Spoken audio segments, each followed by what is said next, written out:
pork binagoongan for today's video. Let's go!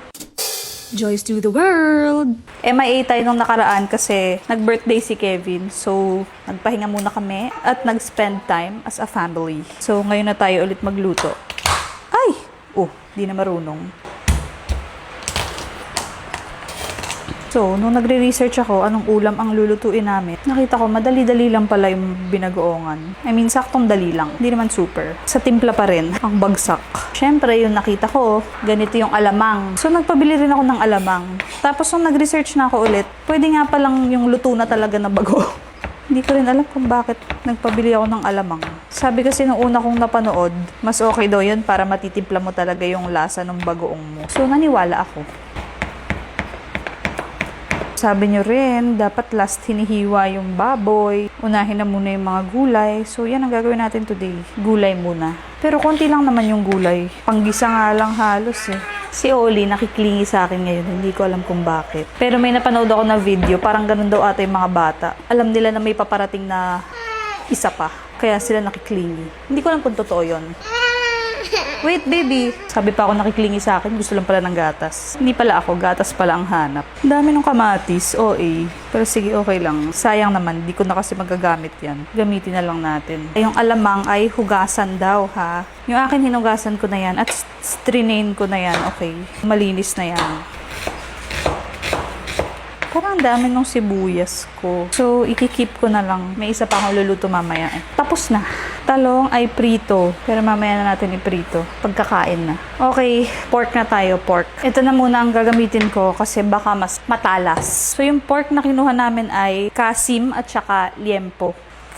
O, diba? Mas matalas talaga to eh. Kasim kasi hindi kami talaga mahilig sa taba. Pero okay rin kasi yung may taba. So, konting kasim, konting liempo. Equal lang, ganun. Yung iba, ang laki ng mga hiwa nila. Pero yung iba, siguro half pa nito. Mahirap lang talaga yung balat ng baboy, hiwain. Yung iba malaki, yung iba maliit. Swertihan na lang kung makukuha mo yung malaki o yung maliit. Palang balat, isama ko pa ba to? Deserve ba niya? Charot. Siguro ninipisan ko para maging crispy yung balat. Kasi kapag crispy naman yung balat, I don't mind the baboy. Parang chicharon, ganon. Actually, yung balat ng baboy, okay ako. Ang hindi ko kaya talaga, yung taba mismo. Doon ako nagsa-struggle. Pero diba yung taba naman, pagka pritong-prito naman din siya, tumitigas naman siya. So, hindi mo siya nalalasahan as tabang-taba talaga. Tulik ko muna to. Binagoongan ko, litong-lito na siya kung cubes ba siya o strips. Ay, ang bilis no, kalahati na ng taon. July na mga be. Kamusta naman ang first half ng taon ninyo? At excited ba kayo sa second half? Ano ang mga nilulook forward ninyo? Wow, may pa Q&A. Okay na kaya to? Oh well, hiwalay na nga natin tong isang taba na to. Pinapahirapan niya ako. So, nagmamatter ba talaga yung cut ng meat sa lasa ng mga lutuin? Kasi hindi ko alam eh. Taba, tanggalin natin to. Masyado siyang fatty. Pero well, kumakain naman si Kevin ng taba. So, sige. Yung iba i-keep natin. Okay rin ata pag malangis, no? Ano bang binagoongan? Malangis o masabaw?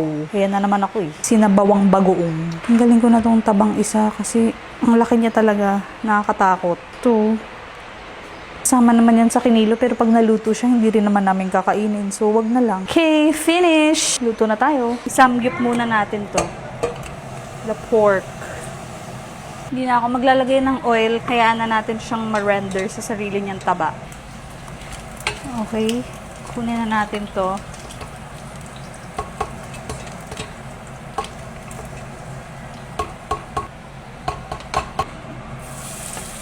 Gisa time.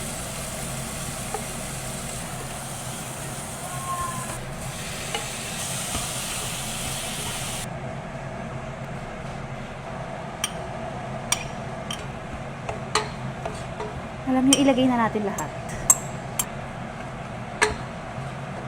Suka. Tapos lutuin muna natin yung suka. Let it be. Higit natin ang pork. Konting water. Pepper. More sugar. Lagyan natin ng patis kasi hindi ko malasahan yung bagoong. Nahugasan ko ata masyado. Sana sinabon ko na. Lagyan natin ng siling haba. And simmer for a bit. Yeah. Pray? His name? Amen.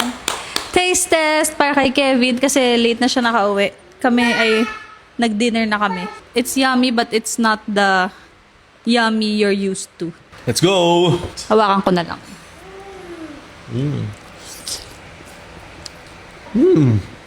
Top naman siya. Sarap nga.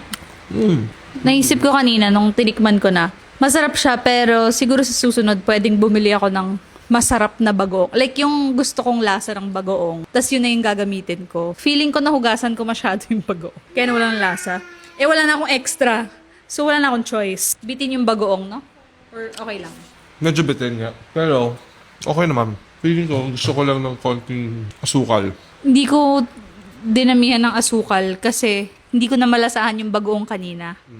Nilagyan ko pa nga ng patis yan eh. Ah, talaga? Kasi bitin talaga yung bagoong ko. Parang, ay, either bitin yung bagoong or hinugasan ko masyado. Pero masarap. Yung masarap, hindi siya lansa or what. Perfect combination talaga to. Talong and egg and binagoongan. Tapos nakakamay. By the way, 9 p.m. na guys. 9 p.m. na no? Mga ganun. With the egg. Tsaka masarap yung taba ah. Nga. Sarap niya talaga all together with the talong. Feeling ko masarap yung taba kasi pinrito ko. Super prito. Sarap, sarap. Parang gusto ko kumuha ng plato pero wag na. Makikiplato na lang ako. That's it guys! Joys to the world! Wow, that's for me? Yeah. Perfect bite. Joys to the world.